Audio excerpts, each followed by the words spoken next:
भरणे साहेब, शेतकऱ्याचे मामाच कंस मामा होऊ नका.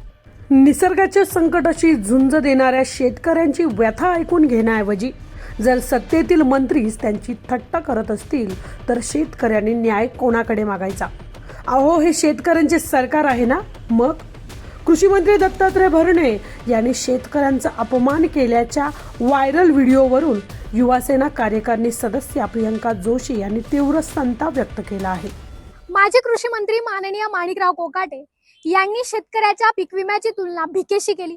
शेतीला ओसाड गावची पाटीलकी म्हटली.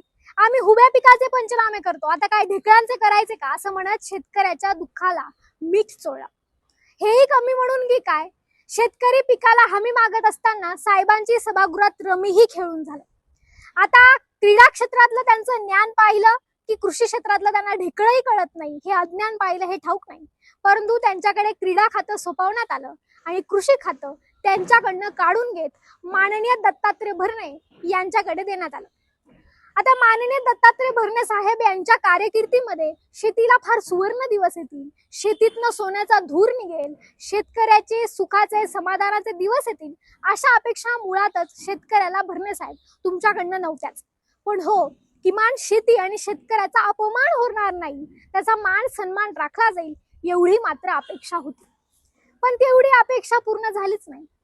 देशाचे पंतप्रधान माननीय नरेंद्र मोदी साहेब, माजी देशाचे पंतप्रधान माननीय पंडित जवाहरलाल नेहरू साहेब यांच्या पंतप्रधान पदाचा कार्यकाळाचा विक्रम मोडत असताना माननीय दत्तात्रय भरणे यांनी सुद्धा माजी कृषी मंत्री माननीय माणिकराव कोकाटे यांचा कृषी, शेती, शेतकऱ्यांचा अपमान करण्याचा विक्रम मोडला आणि शेतकऱ्यांना तुम्ही काय मोठा माणूस, मी साधा माणूस असं म्हणत शेतकऱ्याच्या गरिबीची चेष्टा केली. भरणे साहेब, जर तुम्हीही तुमच्या पिकाचा पंचनाम्यासाठी कृषी मंत्र्याच्या दारापाशी तासून तास उभे राहिला असाल, तुमचंही पीक जळलं असेल, तर हो भरणे साहेब, आम्ही तुम्हाला म्हणतो साधा माणूस. भरणे साहेब, एकदा शेतीवर घेतलेल्या कर्जामुळे आत्महत्याचा विचार तुमच्या मनात आला असेल ना, तर सांगा, म्हणतो आम्ही तुम्हाला साधा माणूस. पिकाला भावच नाही म्हणून तुमच्याही पोरांचे कधी शिक्षण थांबली आहेत का, सांगा आम्हाला.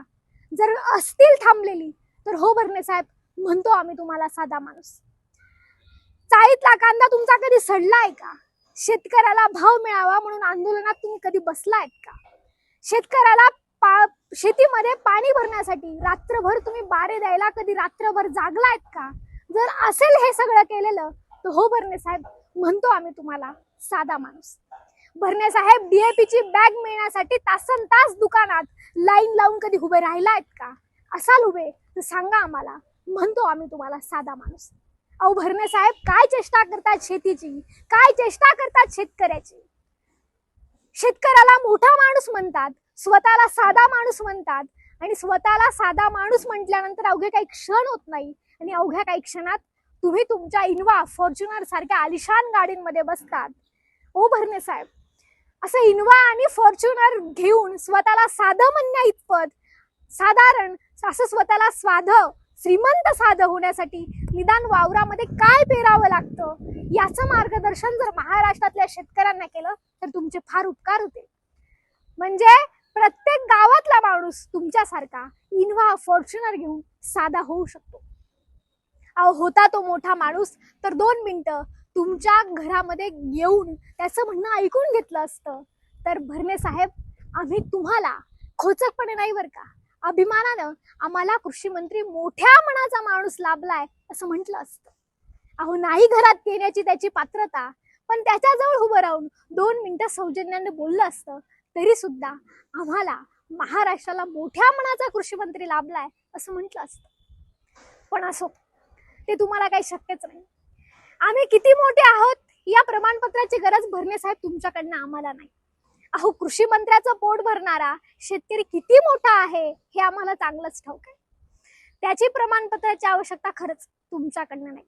शेतकरी तुम्हाला कौतुकानं भरणे मामा अशी हाक मारतो. भरणे साहेब, शेतकऱ्याचे मामाच राहा, कंस मामा होऊ नका. बाकी कंसाच्या प्रवृत्तीचं इथे काय होतं हे नवाने सांगण्याची गरज नाही. जय हिंद, जय महाराष्ट्र, जय जवान, जय किसान. तुम्ही पाहत आहात विस्टा न्यूज मराठी.